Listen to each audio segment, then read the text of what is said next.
Yeah, that poor frog looked pretty nervous. You know how much grass I've mowed in my lifetime. I don't like to think about it. It makes me a sad panda. But in any case, thanks for joining me. I hope you're doing well. I'm here to do my pile of possibilities for Q2 of Historathon. That covers the year 500 to 1500 AD or CE, however you'd have it. And Historathon is just one of my favorite booktube reading events. I will link information below if you're not familiar. I highly recommend checking it out.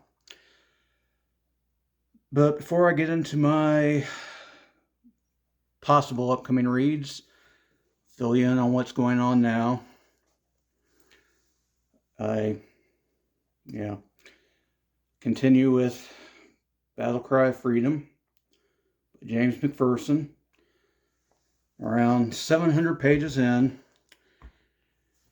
I don't know, it just feels like I'm reading very slowly. That might not really be the case. I don't know if it's caregiver brain or early dementia brain or what, but yeah, it just feels like I'm dragging. But I just passed the Battle of Chattanooga, which includes one of the most fascinating events of the whole war to me. It's when General George Thomas, this guy right here, was ordered to send some of his divisions against some low trenches at Missionary Ridge because the flank attacks weren't going so well. This was going to be at the center. And his guys managed to take those trenches, and then of their own volition, without any orders, they just kept on going right up that ridge and took trench after trench after trench until they were at the top. Ran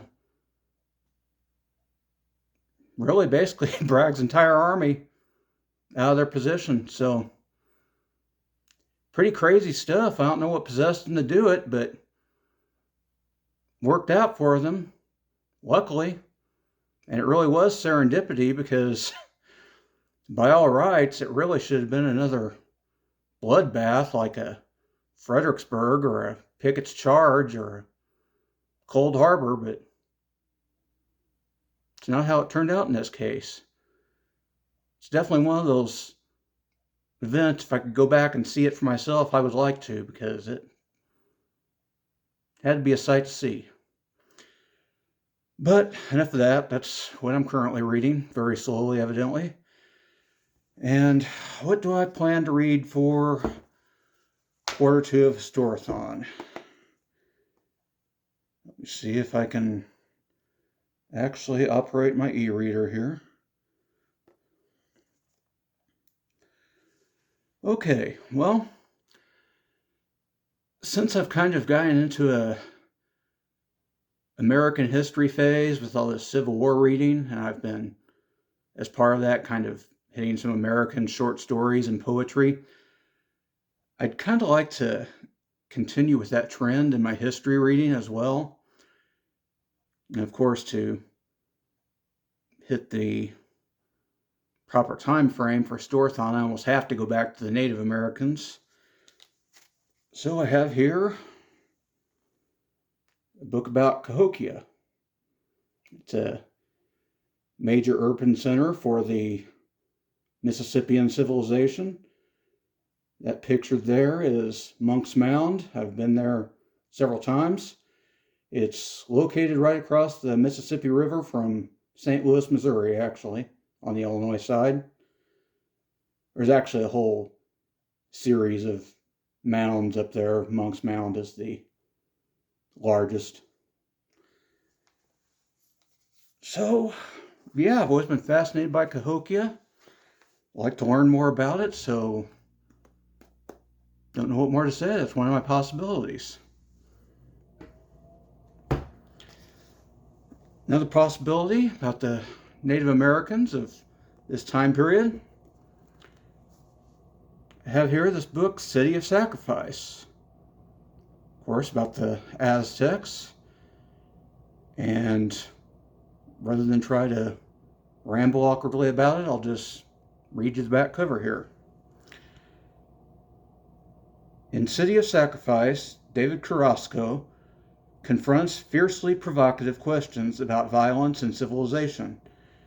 He chronicles the fascinating history of Tenochtitlan, I think that's how you pronounce it, I've heard it many ways, the Aztec capital, investigating Aztec religious practices and demonstrating that religious violence was integral to urbanization.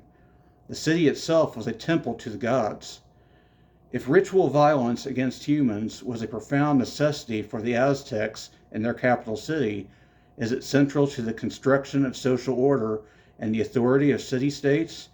Is civilization built on violence?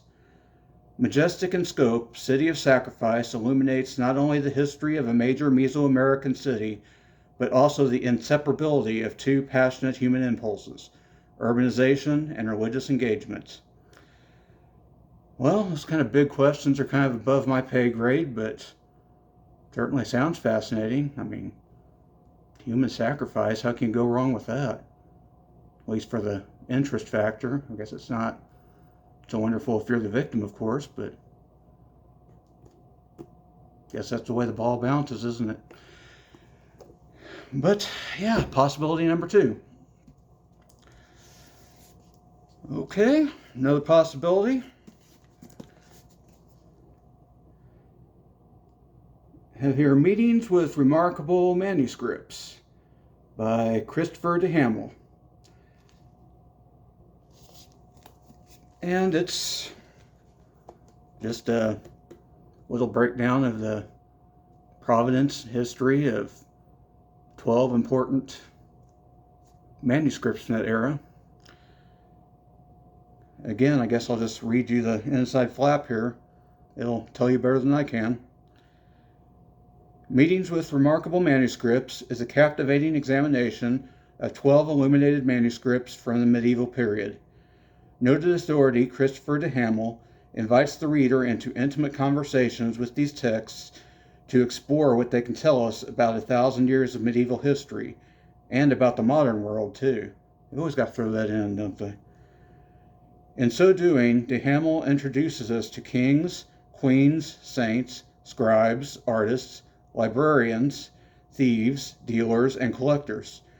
He traces the elaborate journeys that these exceptionally precious artifacts have made through time, and shows us how they have been copied, how they have been embroiled in politics, how they have been regarded as objects of supreme beauty and as symbols of national identity, and who has owned them or lusted after them, and how we can tell, in parentheses. From the earliest book in medieval England to the incomparable Book of Kells to the oldest manuscript of the Canterbury Tales, these encounters tell a narrative of intellectual culture and art over the course of a millennium. 2 of the manuscripts visited are now in libraries in North America, the Morgan Library in New York and the Getty Museum in Los Angeles. Part travel book, part detective story, part conversation with the reader, Meetings with Remarkable Manuscripts allows us to experience some of the greatest works of art in our culture, to give us a different perspective on history and on how we come by knowledge. So, yeah, I've always been fascinated by medieval manuscripts, or manuscripts from any era, really, so don't know if I'll get to this, or don't know if I'll get to any of them, really. I'm pretty flighty. But the nice thing about this one, it is broken down into 12 pretty, looks like they're fairly independent sections.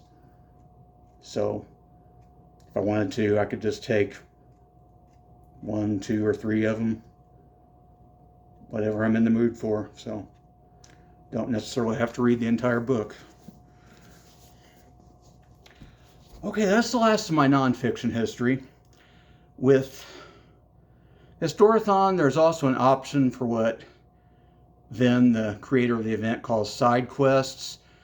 That can include things like visits to various historical sites or reading literature from the historical period. And combined with that, there is a event in April called Sagalong. It focuses on reading medieval Icelandic sagas. And I very much enjoy those. So I'm hoping to be joining in on that. And this year they are reading, one of them's the Saga of the Confederates. The other is the Saga of Ronkel Phrase Godi. I am probably not pronouncing that anywhere near correctly. I apologize. But yeah, they're fairly short sagas. I have it here in this Penguin anthology, but I'm pretty sure they're, or at least can be found, bound separately. So, don't know what to say. I don't know anything about those particular sagas. I look forward to finding out. And I will make sure to link to Vin's video about Sagalong. I think Jack the Rambling Raconteur is a co-host. I think he posted a video as well. And I think I heard Vin say that Debbie at Rainer Reads is a co-host as well. So I'll look for all that and I'll post all that information below. So if you're interested in Sagalong, check them out. You'll get much better information than you will from my mumbling, stumbling carcass. So there you go. That's my pile of possibilities for Q2 of Historathon. Like I said, don't know what I'll get to. One of them, any of them, your guess is as good as mine. But I threw something out there. Let me know in the comments, what are you going to be reading for Historathon if you're participating, or just in general, what are you planning on reading for April if you make plans? I'd love to hear it. Aside from that, I guess I'll just awkwardly transition out of here. Hope you're doing well. Take care. And hope you'll join me again. Is that all I have to say? Can't remember anything else. So, yeah. Take care. Later days.